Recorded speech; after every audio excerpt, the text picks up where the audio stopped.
Hello and welcome to Eat Show presents the RCB podcast. मैं just निकला था room में, शाहबाज 102 मेरा वो था बेल हाँ हाँ। फेल था, तो उन्होंने किया तो फर्स्ट उस पर अटेम्प्ट में अनसोल्ड गया। तो मैं इतना खुश हुआ अंदर से कि बहुत अच्छा हुआ, इस सीजन मेरा आईपीएल में नहीं हुआ, बहुत खुश हुआ मैं। और उसके बाद ऑक्शन देखना बंद कर पहला दिया। आदमी है जो आईपीएल में सिलेक्शन नहीं हुआ तो खुश हुआ। हाँ, तो टीवी बंद किया, मैं पूरा खुश कि अब हो गया यार, टेंशन खत्म। अब आईपीएल में अब इस सीजन नहीं, अगले सीजन जाएंगे और फिट होके अच्छे से खेलेंगे। तो थोड़ी देर बाद जैसे जैसे एंड होता है ऑक्शन का कि तो सब हम वहाँ पे देखे, कुछ फ्रेंड्स देख रहे थे ऑक्शन, तो उन्होंने बोला साहब आज सिलेक्ट हो गया आरसीबी के लिए। और वहाँ पे हमारा जो ड्रेसिंग रूम ही था, वो जब सारे लोग ऑक्शन देख रहे थे तो सारे लोग खुश एकदम से, साहब आज का हो गया। पूरे सब लोग एकदम जो कोचेस थे पूरे सब लोग खुश हो गए कि यार साहब आज का हो गया, हमको उम्मीद थी। और लेकिन मैं अंदर से सच बताऊं तो यार ये क्या हो गया मेरे साथ। और सबसे बड़ा जो मेरे लिए वो डरने वाला वो था कि आरसीबी में हो गया और विराट भाई करंट कैप्टन, अब मेरा क्या होगा। क्योंकि उस टाइम पे उसकी वजह से मैं फील्डिंग में मुझे काफ़ी प्रॉब्लम्स आ रही थी और विराट भाई को फील्डिंग काफ़ी पसंद है।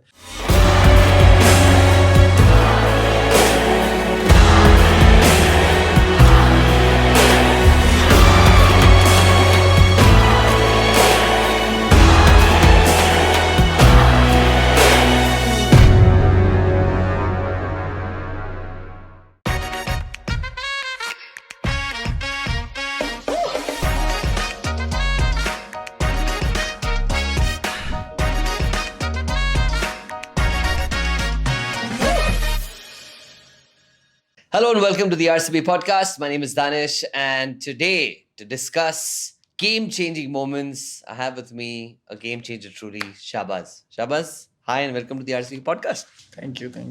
छोटी छोटी परफॉर्मेंसेस से, मैच सिचुएशन से आपने अपना करियर खड़ा किया है, ऑलमोस्ट एक सिविल इंजीनियर की तरह। एंड पैरेलली आपने सिविल इंजीनियरिंग भी किया है, खत्म किया आपने। कंग्रेचुलेशंस। हम सब आपके लिए बहुत खुश थे, पता नहीं क्यों, बट एक क्रिकेटर का सिविल इंजीनियर होना हम सबके लिए बहुत बड़ी बात थी, पता नहीं क्यों। हम सब आपके लिए खुश थे। ये सिविल इंजीनियरिंग क्यों खत्म किया आपने और क्यों चूज किया ये कोर्स? जब स्टार्ट कर दिया तो वो खत्म करना तो था ही, बट सिविल इंजीनियरिंग क्यों? बीबीएम ले लेते, सिविल बीकॉम ले लेते। इंजीनियरिंग एक्चुअली सच बताऊं तो ऐसा कुछ था नहीं कि मुझे सिविल इंजीनियर ही बनना है। मेरे जो पापा हैं उनको काफी पसंद था सिविल इंजीनियरिंग का, काफी स्कोप था उस टाइम पे। हाँ? तो मजा आ रहा है।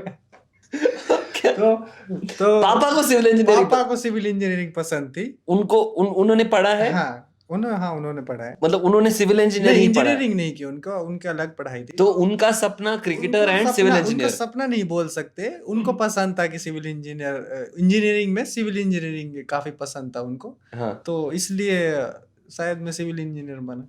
नहीं, but it's interesting, right? It's interesting कि आप सिविल इंजीनियर बने, बट मैं ये पूछ रहा हूँ कि ये सिविल इंजीनियरिंग का आप बीच में पढ़ाई भी छोड़ सकते थे, सक्सेसफुल रणजी क्रिकेटर बन गए, आईपीएल क्रिकेटर बन गए, इससे ज्यादा और क्या? आप सिविल इंजीनियरिंग का क्या क्या? नहीं, एक्चुअली क्या था कि जो इंजीनियरिंग थी वो कोलकाता आने से पहले मेरी पढ़ाई जो थी वो चल रही थी। अच्छा। तो उसके बाद, उससे पहले मुझे कहीं कोई, मैं प्रोफेशनल क्रिकेटर नहीं था, मैं जस्ट लोकल क्रिकेट खेलता था और अपना जो कॉलेज में था, जो पढ़ाई वढ़ाई वो था, और अच्छा सब कुछ चल रहा था। बट जैसे ही इंजीनियरिंग की जो क्लासेस जो हुई वो पूरी हुई, उसके बाद मैं कोलकाता खेलने के लिए गया। बट एक दो एग्ज़ाम थे मेरे जो क्लियर नहीं हुए थे, लास्ट में एक बाकी रह गया था। उसको उसमें काफ़ी परेशानी हुई। तो कौन सा सब्जेक्ट था? मैथमेटिक्स 1। जो इंजीनियर है वो समझ जाएंगे वो कितना डिफिकल्ट जो होता है। अगर आपने मैथमेटिक्स 1 को क्लियर कर लिया तो आप इंजीनियर हो। तो फिर लास्ट में अभी आके वो मैंने क्लियर किया है, तो ऑनलाइन एग्जामिनेशन के थ्रू, तो अभी मैं इंजीनियर बन गया। क्या आपको लगता है शाहबाज अहमद ये नाम पढ़ के आपको ग्रेस मार्क्स मिले होंगे? नहीं। मैथमेटिक्स 1 में ऐसे नहीं होता। नहीं, मैं बहुत ट्राई किया था ग्रेस मार्क मिलके मेरी इंजीनियरिंग डिग्री कंप्लीट हो जाए, पर नहीं हुआ ऐसा। घर पे क्या रिएक्शन था किस चीज के लिए? सिविल इंजीनियरिंग के लिए? नहीं, घर वाले मेरी मम्मी जो है वो काफ़ी हमेशा हमेशा बोलती रहती है कि डिग्री को लेके आओ, डिग्री चाहिए डिग्री। मैं मम्मी को बोला कि यार क्या करोगे डिग्री का, अभी मैं क्रिकेट खेल रहा हूँ, अच्छा चल रहा है, डिग्री से क्या, नहीं डिग्री का यूज़ होगा, कहीं ना कहीं तो यूज़ होगा डिग्री का, तो वो हमेशा पीछे रहती थी डिग्री। बट मैथमेटिक्स आजकल काफी काम और आ रहा है। और लास्ट में वो जब डिग्री जो मुझे मिला उस टाइम पे मैचेस चल रहे थे, तो मैं उसको रिसीव करने नहीं जा पाया। उस टाइम पे मेरी मम्मी और पापा ही उसको रिसीव करने के लिए गए थे। तो मैंने कहा मम्मी को आप ही डिग्री लो आप। How beautiful. तो 2003 में जब वर्ल्ड कप हो रहा था, हम्म, कोई अपने गांव में एक टीवी के सामने बैठ के हम्म। ये मैच देख रहा था, एंड वहां से क्रिकेट की जर्नी शुरू हुई, और अब यहाँ हम पे हम दोनों एक साथ बैठे हुए हैं। तो बोलो वो स्टोरी क्या थी, क्या हुआ था? वो एक्चुअली स्टोरी ये थी कि जो वो जो वो फाइनल गेम था इंडिया और ऑस्ट्रेलिया का, वो पहला मैच था जब जब मुझे पता लगा कि एक क्रिकेट एक्चुअल में होता क्या है, और कि वर्ल्ड कप क्या होता है, और इसकी इमोशंस क्या होते हैं। जो गेम हारने के बाद जो इमोशंस थे हमारे, कितना बचपन में कितना दुख हुआ था कि इंडिया फाइनल हार गया, और ये सब बात उस टाइम पे फर्स्ट टाइम फील हुआ था कि इंडिया के लिए वर्ल्ड कप क्या क्या मायने रखता है, और प्लेयर्स की क्या इंपॉर्टेंस है। तो उस टाइम पे मुझे पहली बार फील हुआ था उस गेम को देखने के बाद।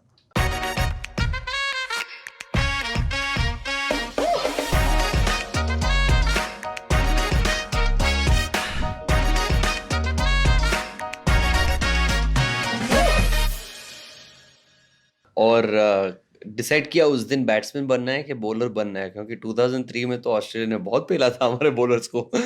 वो मैं बचपन से ही बैट्समैन था, और जो उसके साथ में जो बॉलिंग था वो मेरा बैटिंग के जो कॉन्फिडेंस उसके साथ धीरे धीरे वो भी अच्छा हो गया, और आईपीएल में आने के बाद और कोलकाता जाने के बाद मेरा बॉलिंग भी काफ़ी इम्प्रूव हो गया। उससे पहले मैं इतना बॉलिंग पे कभी फोकस किया ही नहीं, तो हम्म। जस्ट वही था कि बैटिंग पे पूरा फोकस था मेरा बचपन से। तो मेवाड़ से कोलकाता जाना कैसे हुआ? एक्चुअली मैं जो रहता हूँ मेवात, वो फरीदाबाद में पढ़ाई करता था, और वहाँ पे मेरे कुछ फ्रेंड्स हैं जो आके कोलकाता क्रिकेट खेलते थे। वहाँ पे एक कल्चर है कि कुछ प्लेयर्स जो प्रोफेशनली कोलकाता जाके प्रोफेशनल क्रिकेट खेलते थे। वहाँ पे क्या था, एक इमेज जो होती है कोलकाता लीग की, वो काफ़ी अच्छी थी कि 3 डे गेम्स वहाँ पे खेलने को मिलते थे, जबकि दिल्ली में, फरीदाबाद में या गुड़गांव में कभी 3 डे गेम्स होते नहीं थे। तो उस टाइम पे पढ़ाई के बाद मेरा एक अच्छा फ्रेंड था प्रमोद चंदीला, वो वहाँ पे ऑलरेडी बंगाल की तरफ से खेला था हम्म। डोमेस्टिक में, तो हम्म। अच्छा फ्रेंड था, तो वो मुझे वहाँ पे लेके गए। तो पढ़ाई के बाद तो वहाँ पे फिर उनकी वजह से ही मैं वहाँ पे गया। मुझे वहाँ पे जाने का कभी ऐसा कोई सोचा नहीं था कि वहाँ जाके बंगाल जाके मुझे रणजी ट्रॉफी खेलना है, फर्स्ट क्लास खेलना है, या फिर कोई अपना फ्यूचर देखना है। मैं जस्ट वहाँ पे अच्छी क्रिकेट खेलने गया था। तो वहाँ पे फिर किस्मत अच्छी थी कि वहाँ परफॉर्म अच्छा हुआ, और रास्ते खुल गए आगे के लिए। तो बचपन से मम्मी पापा का सपोर्ट था कि आप क्रिकेटर बनो? हाँ, पापा का हमेशा से सपोर्ट था, क्योंकि वो मुझे बचपन में भी खिलाते थे। मेरे जो अंकल हैं वो बहुत ही काफ़ी अटैच है क्रिकेट से, क्योंकि वो भी एक विलेज लेवल पे जो गेम्स होते हैं उनमें काफ़ी अच्छा क्रिकेटर थे वो भी अपने वहाँ के। तो अच्छा। पापा और अंकल मुझे काफ़ी बचपन में खिलाते थे। जब से मुझे याद है तो वो दोनों ही मुझे प्रैक्टिस कराते थे अ, बचपन में। लेकिन मम्मी हमेशा अगेंस्ट रहती थी क्रिकेट के। तो वो बाद में फिर जब जैसे मैं बड़ा हुआ तो वो भी समझ गई, तो फिर यही था उस टाइम पे। बट कब ऐसा एक मोमेंट था या फिर कोई मैच जहाँ पे आपको लगा कि चलो मैं क्रिकेटर ही बनूंगा, इसको मैं प्रोफेशन की तरह फॉलो कर सकता हूँ? अ, जब से मैंने होश संभाला था, मुझे ये सब ये पता था कि मुझे क्रिकेटर ही बनना है। उसके साथ मैं पढ़ाई भी करता था। कभी मैंने ऐसा गोल सेट नहीं किया अपने लिए पढ़ाई में कि मुझे पढ़ाई में ये करना है, स्टडीज़ में ये कुछ कर सकता हूँ, कुछ कुछ अच्छा जॉब कर सकता हूँ। ये हमेशा से फोकस था कि मुझे क्रिकेटर ही बनना है। चाहे मैं उस टाइम पे अकेडमी भी नहीं जाता था, बस घर पे खेलता था या फिर कॉलोनी में नीचे बच्चों के साथ खेलता था। तो मुझे उस टाइम पे भी पता था कि मुझे एक प्रोफेशनल क्रिकेटर ही बनना है। कभी मुझे ऐसा नहीं लगा कि मैं क्रिकेटर नहीं बन सकता। हम्म। तो बचपन से ही था मुझे कि मैं प्रोफेशनल क्रिकेटर बनूंगा आगे जाके। लेकिन कुछ जब जैसे मैं थोड़ा बड़ा हुआ, तो जब क्रिकेट स्टार्ट किया, अकेडमी गया, उस टाइम पे मुझे फील हुआ कि यार कि मुझे खेलना कैसे है आगे। उस टाइम पे मुझे रास्ता हम्म। एक जो रास्ता होता है वो दिखाई नहीं दे रहा था कुछ टाइम के लिए, हम्म। पर मुझे था कि हाँ, मुझे आगे चल के क्रिकेटर ही बनना है, कुछ ना कुछ मुझे मिलेगा, मुझे ये था हमेशा। एंड यही कॉन्फिडेंस दिखता है जब आप खेलने भी बाहर जाते हैं, मतलब बॉलिंग अटैक किसी की भी हो या फिर कोई भी टीम के अगेंस्ट आप खेल रहे हो, it looks like you are very comfortable being on your own and in your own skin. IPL auctions जब हो रहे थे और जब आपका सिलेक्शन हुआ टीम में, वे वर यू, क्या हो रहा था और आपको कैसे पता चला कि आप आरसीबी के लिए खेलने वाले हैं? जी, ये तो बिल्कुल सोचा नहीं था कि आरसीबी जाने वाला है ऑक्शन में, मेरे लिए बिल्कुल सरप्राइजिंग था। और मैंने आप कुछ एक्सपेक्ट कर रहे थे? बिल्कुल कुछ उम्मीद नहीं थी उस टाइम पे। एक्चुअली क्या सच बोलूँ तो एक उस टाइम पे मैं थोड़ा इंजर्ड था, शोल्डर में थोड़ा हाँ। इंजरी था। तो मुझे मुझे आईपीएल खेलना था, हमें हर किसी को आईपीएल खेलना है जो प्रोफेशनल क्रिकेट खेलते हैं, जिनको जो जो क्रिकेटर बनना चाहते हैं, आईपीएल खेलना चाहते हैं, फिर इंडिया के लिए ओबियसली खेलना चाहते हैं। तो लेकिन शोल्डर इंजरी था उस टाइम पे मुझे, और उस टाइम पे जो डोमेस्टिक सीजन था काफ़ी अच्छा जा रहा था उस सीजन पे, और मुझे उम्मीद था, एसोसिएशन से भी लोगों ने बोला था कि इस सीजन शाहबाज का चांस है कि वो आईपीएल में हो सकता है, लेकिन ऐसा कुछ पता नहीं था कि आरसीबी में होने वाला है। तो उस टाइम पे शोल्डर इंजरी था, तो मैं सोच रहा था कि इस सीजन अगर मेरा ऑक्शन में ना हो तो बेटर होगा, क्योंकि मैं हाँ, आईपीएल में शोल्डर। जाऊं और हाँ। वहां पे अगर कुछ प्रॉब्लम हो जाए तो मैं अगर फिट ना रहूं, और फिर तो ये वेस्ट हो जाएगा। तो सोच रहा था कि इस सीजन अगर ना हो तो वो मेरे लिए बेटर रहेगा, और ऑक्शन में नाम था और सब लोग बोल रहे थे कि शाहबाज का होने वाला है, शाहबाज का हो अच्छा कॉन्ट्रैक्ट होगा। तो फर्स्ट टाइम मेरा फ्रेंड है, टीममेट है ईशान पोरेल, सबसे फर्स्ट बिड उसके लिए हुआ, और ईशान पोरेल पंजाब के लिए सेलेक्ट उसके हो लिए गया। सिलेक्ट हो गया था। तो उसके बाद बस चांस मेरा ही था कि शाहबाज का नाम आने वाला है कुछ टाइम पे, और उसका देखते हैं क्या होता है। हम्म। तो मैं जस्ट निकला था रूम में, शाहबाज 102 मेरा वो था, बेल। हाँ हाँ। बेल था। तो उन्होंने किया, तो फर्स्ट उस पर अटेम्प्ट में अनसोल्ड गया, तो मैं इतना खुश हुआ अंदर से कि बहुत अच्छा हुआ, इस सीजन मेरा आईपीएल में नहीं हुआ, बहुत खुश हुआ मैं। और उसके बाद ऑक्शन देखना बंद कर पहला दिया। आदमी है जो आईपीएल में सिलेक्शन नहीं हुआ तो खुश हुआ। हाँ। तो टीवी बंद किया, मैं पूरा खुश कि अब हो गया यार, टेंशन खत्म, अब आईपीएल में अब इस सीजन नहीं, अगले सीजन जाएंगे और फिट होके अच्छे से खेलेंगे। तो थोड़ी देर बाद जैसे जैसे एंड होता है ऑक्शन का, कि तो सब हम वहाँ पे कुछ फ्रेंड्स देख रहे थे ऑक्शन, तो उन्होंने बोला साहब आज सिलेक्ट हो गया आरसीबी के लिए। और वहाँ पे हमारा जो ड्रेसिंग रूम ही था, वो जब सारे लोग ऑक्शन देख रहे थे तो सारे लोग खुश एकदम से, साहब आज का हो गया, पूरे सब लोग एकदम जो कोचेस थे पूरे सब लोग खुश हो गए कि यार साहब आज का हो गया, हमको उम्मीद थी। और लेकिन मैं अंदर से सच बताऊं तो यार ये क्या हो गया मेरे साथ। और सबसे बड़ा जो मेरे लिए वो डरने वाला वो था कि आरसीबी में हो गया और विराट भाई करंट कैप्टन, और मेरा क्या होगा, क्योंकि उस टाइम पे उसकी वजह से मैं फील्डिंग में मुझे काफ़ी प्रॉब्लम्स आ रही थी, और विराट भाई को फील्डिंग काफ़ी पसंद है। तो मेरे लिए गेम चेंजिंग मोमेंट रहा वो, कोविड की वजह से जो वो लॉकडाउन हो गया, उसमें फिर मुझे टाइम मिल गया अपना उसका शोल्डर का सर्जरी कराने का। फिर मैं जब वापस आया, जब टीम के साथ फर्स्ट जब कैंप स्टार्ट हुआ था, तब मैं फिट था, और मैं बहुत खुश था कि अब मैं यहाँ फिट होके लाया हूँ, मेरा फ्यूचर जो है वो सेफ है, अब मैं जो कुछ करूँगा वो इंजरी की वजह से कुछ नहीं होगा।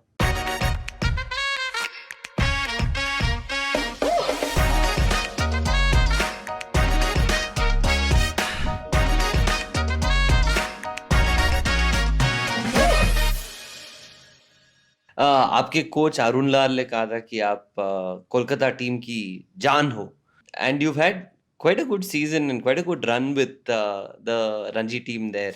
How have you enjoyed your time personally with the team? Bengal team के लिए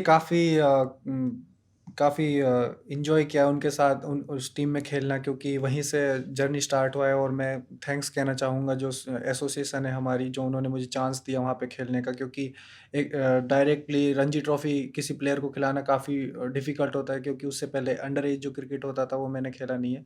तो मैं उनको थैंक्स कहना चाहूँगा कि उस टाइम पे उन्होंने मुझे चांस दिया, और स्पेशली अरुण लाल सर, जो जिस टाइम पे जब फर्स्ट सीज़न था मेरा वो तभी आए थे। उन्होंने ही रणजी ट्रॉफ़ी में मुझे चांस दिया था, क्योंकि उससे पहले रणजी ट्रॉफ़ी के 4 या 5 गेम्स हो चुके थे और मैं खेला नहीं था। हम्म। तो किसी प्लेयर ने उनको बोला, अरुण लाल सर बोल रहे थे कि क्लब के बारे में, हमारे प्लेयर्स जो होते हैं क्लब में कोई कोई अच्छा करता है कि नहीं आता, क्लब से कोई प्लेयर्स आते नहीं है। तो मेरा एक फ्रेंड है, उन्होंने बोला कि शाहबाज ने इस सीज़न हाईएस्ट विकेट्स लिए हैं और सेकंड हाईएस्ट रन गेटर है। तो उनको काफ़ी अच्छा लगा ये बात सुन के, तो उन्होंने उसी ही मैच में 2 दिन बाद गेम होने वाला था रणजी ट्रॉफ़ी का, उसके बाद ही मुझे चांस दिया कि हम शाहबाज को चांस देने वाले हैं, क्योंकि उसने काफ़ी परफ़ॉर्म किया है क्लब में। तो उनकी वजह से मुझे चांस मिला, और वो काफ़ी मोटिवेट करते हैं वो प्लेयर्स को, काफ़ी अच्छा लगता है उनके साथ, उनके जब वो कोच होते हैं हमारे साथ खेलना, काफ़ी मोटिवेटिंग। और उसके बाद से ही मेरी जर्नी स्टार्ट हो गई। उस सीज़न के बाद टी20 में अच्छा किया था। उस सीज़न मुझे आईपीएल में चांस नहीं मिला, लेकिन नेक्स्ट सीज़न काफ़ी चांस मिला मुझे बंगाल से। रणजी काफी इंडियन क्रिकेटर्स के लिए फाउंडेशन है, एंड आपको कोई ऐसा मैच याद है जहां पे you had a very big challenge in front of you and you thought कि मैं इस चैलेंज को ओवरकम कर पाऊंगा? बिल्कुल, रणजी ट्रॉफ़ी मेरे लिए काफ़ी चैलेंजिंग होता है। व्हाइट बॉल क्रिकेट जो है, एक्चुअली लोग बोलते हैं कि व्हाइट बॉल क्रिकेट शाहबाज का गेम है और रेड बॉल क्रिकेट पे स्ट्रगल करता है। तो एक ये गेम कौन है। है ये लोग? ये तो अब है बता नहीं सकता यहाँ पे है। कोई है रूम में? होते हैं, हर जगह होते हैं। अच्छा, हाँ। तो एक रणजी ट्रॉफ़ी में उस सीज़न में खेल रहा था, तो स्टार्ट ही किया था। वो सीज़न मेरा स्टार्टिंग सीज़न ही बोल सकते हैं। हम्म। तो उस टाइम पे एक इनिंग याद आती है मुझे कि इनिंग्स थी। उस टाइम पे हमारे सारे प्लेयर्स आउट हो गए थे, 120 रन्स बनाने थे, और हमारे 7 विकेट्स डाउन हो चुके थे। तो उस टाइम पे आकाशदीप जो अपनी टीम में इसके साथ मैंने खेल के, वो हमारे लिए एक knockout quarter final, pre quarter final game था राजस्थान के अगेंस्ट, और 62 रन नॉट आउट मैंने उस इनिंग्स में बनाए थे। और वो इनिंग मुझे लगती है कि हाँ, डोमेस्टिक में सबसे बेस्ट इनिंग्स है। उस इनिंग्स के बाद जो मेरा करियर ग्राफ है वो काफ़ी बढ़ गया डोमेस्टिक में, क्योंकि उस इनिंग्स के बाद जो मुझे कॉन्फिडेंस और जो सब बातें थी कि रेड बॉल वाइट बॉल, ये सब बातें फिर वो ख़त्म हो गई। उसके बाद से काफ़ी काफ़ी परफॉर्मेंस किया है बंगाल के लिए, और काफ़ी हमारी टीम ने अच्छा किया है डोमेस्टिक में। और उस साइड से कौन बॉलिंग कर रहा था इस मैच में? उस उस साइड से काफ़ी एक्सपीरियंस बॉलर थे राजस्थान के। एक बॉलर है तनवीरुल हक, काफ़ी अच्छा बॉलर है रेड बॉल क्रिकेट का। ऋतुराज सिंह एक बॉलर है जो इंडिया ए और ये सब खेले थे। हम्म। काफ़ी अच्छा बॉलिंग अटैक माना जाता है राजस्थान का डोमेस्टिक में, तो काफ़ी अच्छा बॉलिंग अटैक था उन लोगों का। प्रेशर सिचुएशंस की आदत सी हो गई है, मतलब ऐसा सिचुएशन पसंद है, या फिर कभी कभार डगआउट में बैठ के आप सोचते हो यार खेल लो, मुझे आज बैटिंग ही नहीं करना, तुम लोग ही खेलो टॉप ऑर्डर? नहीं, हमेशा सच बोलूँ तो बचपन से जो मेरा जो बैटिंग ऑर्डर था, जो मैं बचपन में करता था, वो 3 नंबर या 4 नंबर बैटिंग की है मैंने, काफ़ी ओपनिंग भी काफ़ी की है। हम्म। लेकिन जैसे ही डोमेस्टिक में मुझे चांस मिला बंगाल की टीम में, मेरा मेरा जो डाउन था वो 6-7 हो गया, ये क्योंकि कब हुआ, कौन सी अ, एज ग्रुप में? रणजी ट्रॉफी में, हाँ। डोमेस्टिक में जो फर्स्ट क्लास और हम्म। लिस्ट ए टूर्नामेंट टी20 में, वहाँ पे मेरा डाउन 6 नंबर या 7 हो गया, क्योंकि वहीं पे टीम में जगह मिल रही थी, क्योंकि एक ऑलराउंडर प्लेयर को वहीं पे सेट करना था, उनको एक प्लेयर पे काम करना था, और उन्होंने वो काम मुझ पे किया, क्योंकि उनको 7 नंबर या 6 नंबर पे एक अच्छा बैट्समैन चाहिए था जो खेल सके। तो तो फिर स्टार्टिंग में मुझे थोड़ी प्रॉब्लम हुई उस रोल को समझने में, काफ़ी कुछ टाइम लगा, लेकिन जैसे उस रोल को मैंने वहाँ पे समझा, तो उनको काफ़ी अच्छे रिजल्ट्स मिले। तो जो डोमेस्टिक की जो परफॉर्मेंसेज हैं, वही वही रोल अब मैं आईपीएल में जो जो मैंने किया है, तो उसी को मैं आईपीएल में अब लेके चलता हूँ। तो हमेशा रणजी ट्रॉफी में, जो अभी ऑन गोइंग रणजी ट्रॉफी चल रही है हमारी टीम क्वार्टर फाइनल्स में, तो हमेशा ये सोचते हैं कि यार बैटिंग ना आए आज, कम से कम वहाँ पे बैटिंग आनी ही नहीं चाहिए। क्यों? लेकिन क्योंकि सोचते हैं कि क्योंकि अगर आपकी जल्दी बैटिंग आने वाली है, तो आपको 100% प्रेशर सिचुएशन मिलने वाली है। हम चाहते हैं कि कम से कम अगर आज वाला दिन अगर हमारे ऊपर वाले बैट्समैन खेले, तो नेक्स्ट डे बेटर होगा और फिर अच्छे से खेलेंगे, लंबा स्कोर बनाएंगे। लेकिन ज़्यादातर टाइम पे हमें ऐसा होता है कि बैटिंग करना होता है। तो आरसीबी का ये जो आपका सिलेक्शन हुआ, ये किस बेसिस पे हुआ? आपको किसी ने कभी बताया है क्यों हुआ? किसका रिकमेंडेशन था? स्टोरी क्या है? आरसीबी के जो हेड हैं, जो स्काउटिंग के हेड हैं, वो मालोलन सर, उन्होंने शायद एक गेम था, क्योंकि वो तमिलनाडु से बिलोंग करते हैं शायद। एक गेम था हमारा बंगाल का तमिलनाडु से चल रहा था, तो और हम 290 चेज कर रहे थे, और सेकेंड इनिंग्स में हमारी 22 पे 5 विकेट्स हो गए थे। तो 22 पे 5 विकेट्स होने के बाद वहाँ पे मैं बैटिंग करने गया और वहाँ से मैं 100 किया था 5 डाउन होने के बाद।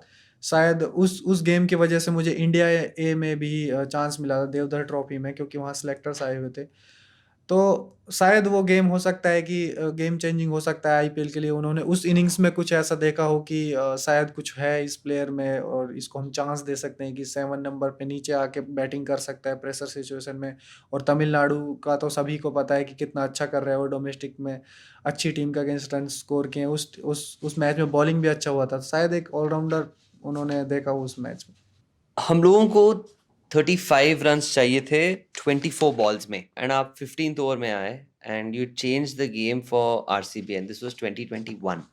आपने 3 विकेट लिए 7 रन देकर। What was that moment like to come in and just change the game?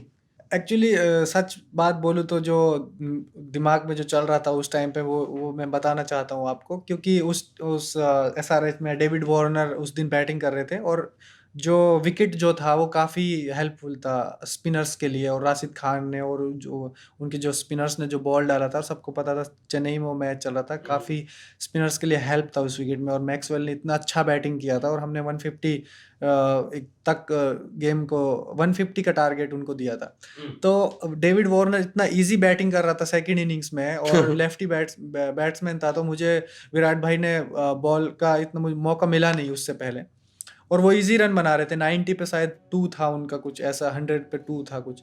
तो हमारा जो वो होता है टाइम आउट होता है, तो उसमें यही बात हुई थी कि फर्स्ट जो टाइम आउट होता है, हम इस मैच को इतना इजी नहीं जाने दे सकते, क्योंकि हमको पता है कि कितना ट्राई करने के बाद हमने 150 स्कोर किया है, और ये लोग इतना इजी बना रहे हैं, इतना इजी है नहीं। तो जैसे ही डेविड वार्नर आउट हुआ, मुझे पता था कि मुझे बॉल मिलने वाला है, क्योंकि दोनों राइटी बैटिंग कर रहे थे उस टाइम पे, मनीष पांडे और जॉनी बेयरस्टो। तो मुझे फर्स्ट ओवर मिला, 14th ओवर, 15th ओवर। तो उस टाइम अच्छा बॉल डाला, फर्स्ट ओवर जो था अच्छा गया, 5 रन्स उसमें गए।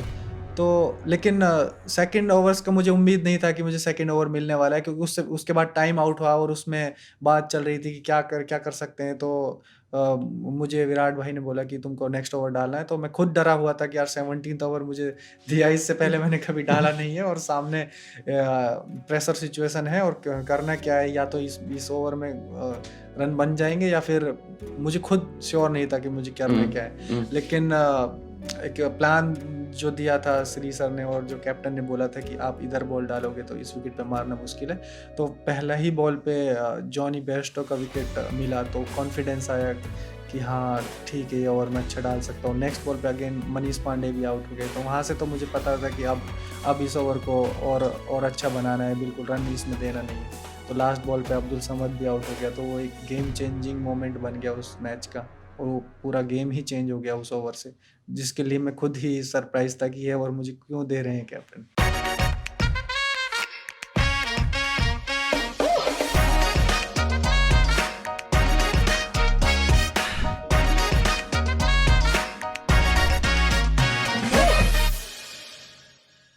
इट्स इंटरेस्टिंग राइट, बिकॉज मुझे याद है जब आईपीएल शुरू हुआ, मैं आपके साथ आकाश के रूम में था मेरे ख्याल से, फिर आपके रूम में आकाश हाँ, हम दोनों एक भी साथ ही आए थे रहते शायद। हाँ, आप दोनों हमेशा एक साथ ही रहते हो। तो मैं आपके रूम में आया था, एंड हम लोग ऐसे ही बात कर रहे थे कोई बिल्डिंग विल्डिंग के बारे में, ये वो, and you just batted couple of times and you done really well. तो मैंने हंसते हंसते बोला, शाबाज, ये बार तो batting you know you doing it like a star, and you said आप रुको, बॉलिंग का भी मौका आएगा. So that just means to say that you're not just a cricketer, you're actually quite a good reader of the game. आपको पता था कि आपको bowling का मौका मिलेगा, and you've been incredible with that. आपको डर नहीं लगता in pressure situation से? एक्चुअली अब ये एक आरसीबी में भी तीसरा सीजन होगा, और काफ़ी गेम्स खेल चुका हूँ, शायद 25 गेम्स हो गए हैं। तो एक अब उस माहौल में और जिस लेवल पे आप खेलते हो, तो कुछ टाइम नर्वसनेस होती है, लेकिन उसके बाद थोड़ा थिंग्स जो होती हैं वो क्लियर हो जाती हैं। तो अभी जो मेरा जो गेम प्लान है और जो रोल है टीम के लिए मैं क्या कर सकता हूँ वो मुझे क्लियर हो गया है। किसी भी सिचुएशन में आके कि मुझे क्या करना है उसमें, तो वो मेरा क्लियर हो गया है। तो इसलिए शायद मुझे लगता है कि परफॉर्मेंस आ रही है। और मैनेजमेंट जो यहाँ की जो मैनेजमेंट है आरसीबी की, वो इतना इतना हेल्प और इतना बैक किया है मुझे, तो अभी वो परफॉर्मेंसेज आ रही है और मुझे उम्मीद है कि आने वाले टाइम में और अच्छी परफॉर्मेंसेज आएंगी बैट से भी और बॉल से भी। तो एक इनिंग्स ये सीजन में आपने और डीके ने एक बहुत ही बढ़िया पार्टनरशिप बनाए एंड शुरुआत डीके से हुई and then you started matching him shot for shot. मतलब वो जो शॉट मारे थे आप भी दूसरी तरफ से उसी तरह का एक शॉट।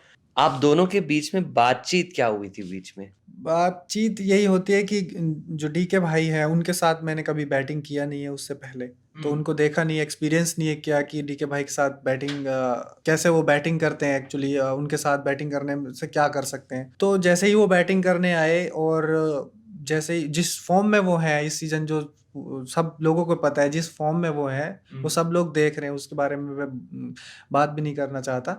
बट जैसे ही वो आए, उन्होंने जैसे ही उससे पहले रविचंद्रन अश्विन का एक ओवर बाकी था, तो उसमें स्पिन काफ़ी हेल्प था। तो मैं सोच रहा था कि जैसे तैसे करके ये ओवर हम खेल लेते हैं, फिर उसके बाद देखेंगे कि पेसर्स पे अटैक कर सकता हूँ। मैं खुद पर्सनली ऐसा सोच रहा था, मेरे डीके भाई से कुछ बात नहीं हुआ था।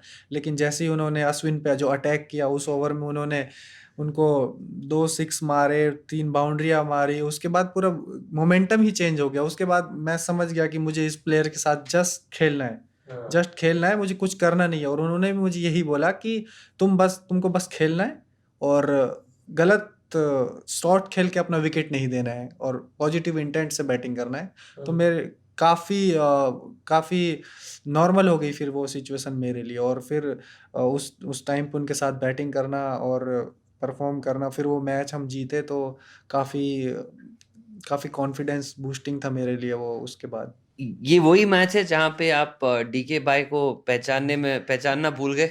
पहचानना नहीं बोला था एक्चुअली, जो आईपीएल का जो प्रेशर जो सिचुएशन जो होती है, वो अंदर जो माहौल होता है वो हम ही फील कर सकते हैं, जो प्लेयर्स होते हैं, कि कितना प्रेशर होता है। एक्चुअली जो पहले दो मैच थे उनमें मैंने सरफेन के साथ बैटिंग किया था और हम इंग्लिश में थोड़ा बहुत बात करते थे। जैसे कि क्या क्या बात हो रही थी? जैसे कि मतलब सरफेन, उनकी इंग्लिश हाँ, समझना सरफेन से थोड़ी मुश्किल है। समझना थोड़ा मुश्किल है, बट थोड़ा जो हल्का इंग्लिश जो होता है कि we can do this shot is good, we have to stop this bowler, normal इस तरह का बात हो रहा था। जैसे ही सरफेन आउट हुआ, उसके सरफेन के साथ मैं बैटिंग कर रहा था, तो मेरा फ्लो बना हुआ था इंग्लिश में बात करने का। तो फिर डीके भाई आए, तो मैं उसी फ्लो में, I know he is going to ball me there, so I am ready for this ball. और डीके भाई वहाँ हंस रहे हैं, कुछ बोल नहीं रहे कि मैं डीके हूँ, मुझसे हिंदी में बात कर। तो ये उस टाइम पे तो पता लगता है कि उस प्रेशर सिचुएशन में भी डीके भाई कितने कूल थे, वो क्या सोच रहे थे। और मुझे उस टाइम पे पता ही नहीं था कि मैं बोलना क्या चाहता हूँ, बोल क्या रहा हूँ। हाँ, तो शायद इसलिए उनकी इतनी अच्छी परफॉर्मेंस जाती है, इतने प्रेशर सिचुएशन में वो ऐसा सोचते हैं। सपना क्या है शाहबाज? सपना यही है कि अभी आईपीएल आरसीबी के लिए खेल रहा हूँ, और यहाँ से सबसे पहला मेरा जो सपना है कि मैं अच्छा परफॉर्म करके इंडिया के लिए खेलूँ। और ये सभी प्रोफेशनल प्लेयर्स का सपना होता है, ये सबसे बड़ा सपना होता है क्रिकेटर के लिए। और चाहता हूँ कि मैं आरसीबी जो एक फैमिली की तरह जो टीम है मेरी, और मैं चाहता हूँ कि आरसीबी के लिए एक ट्रॉफी हम जीतें और उस ट्रॉफी को लेके फिर बेंगलोर में हम जाएं। तो ये काफ़ी ये एक सपने की तरह ही है, तो इस सपने को भी मैं जीना चाहता हूँ। So you've had so many game changing moments in your life. आपसे बात करके, आपकी स्टोरी जानने में हम लोगों को भी बड़ा मजा आया है and we like interacting with you. अगर मैं आपको कहूँ कि आप एक ऐसा कोई मोमेंट चुने या फिर कोई ऐसा गेम चुने या फिर कोई ऐसा पर्सनल इंसिडेंट चुने जो आपको लगता है आपकी जिंदगी उस एक मोमेंट ने बदल दी, तो वो गेम चेंजिंग मोमेंट कौन सा होगा? मुझे लगता है कि जब एक कोलकाता जब मैं गया था, तो मेरा जो फ्रेंड है प्रमोद, वो मुझे कोलकाता लेके गया। फर्स्ट सीज़न जो मेरा था कोलकाता क्लब क्रिकेट जब मैं खेला था, तो फर्स्ट सीज़न में एक छोटा सा इंजरी मुझे हुआ था, और फर्स्ट 3-5 गेम्स मैंने सिर्फ खेले थे क्लब के लिए, और हमारा जो क्लब है वो इतना बड़ा क्लब नहीं है, इतना इतना पैसा भी नहीं देता था, छोटा क्लब है। तो उस सीज़न में पहला जो 4-5 जो गेम खेला था वो मैं ठीक खेला था, उसमें कुछ एक 100 किया था, कुछ बॉलिंग अच्छा किया था। तो जो हमारे जो क्लब के जो ओनर हैं वो काफ़ी कनेक्ट हैं उस क्लब से, काफ़ी अच्छे से देखते हैं। तो जो छोटा-सा इंजरी जो मुझे हुआ था, एक फर्स्ट टाइम मुझे एक छोटा-सा इंजरी हुआ था बैक में, तो मैं घर वापस चला गया था, और मैं इतना गर्मी जो पड़ता है कोलकाता में, तो मैं जाना नहीं चाह रहा था नेक्स्ट टाइम वहाँ पे। सोच रहा था कि मैं फिर से इंजर्ड हो जाऊँगा, मैं क्या करूँगा वहाँ जाके, और ऐसा कुछ थॉट्स आए थे। मैं यहीं खेलता हूँ, दिल्ली में खेलूँगा, यहीं पे खेलूँगा, घर पे रहूँगा, ये सब थॉट्स आए थे। बट उस टाइम पे जो क्लब के जो हमारे पार्थोदा हैं, उन्होंने, और जो मेरा फ्रेंड था प्रमोद ने, उन्होंने बोला कि अगर यहाँ नहीं आओगे तो हमने तुम्हारे लिए इतना किया, हमने यहाँ पे तुमको बुलाया, तुमको यहाँ आना चाहिए, यहाँ पे अच्छा क्रिकेट होता है, क्या करोगे वहाँ खेल के। मेरा मन नहीं था कोलकाता जाने का, बट फिर भी मैं उन कमिटमेंट की वजह से गया, कि मैंने कमिट किया है कि इस सीज़न में खेलूँगा और मुझे जाना चाहिए। तो फिर से मैं वहाँ पे गया। तो मुझे वो लगता है कि अगर मैं वहाँ नहीं जाता तो शायद मैं आज प्लेयर यहाँ पे नहीं होता आप लोगों के सामने। तो वहीं से फिर जर्नी स्टार्ट हुई। उस सीज़न मैंने और अच्छा किया, नेक्स्ट सीज़न फिर मुझे चांस मिला वहाँ से खेलने का। ऑसम, थैंक यू शाबाश।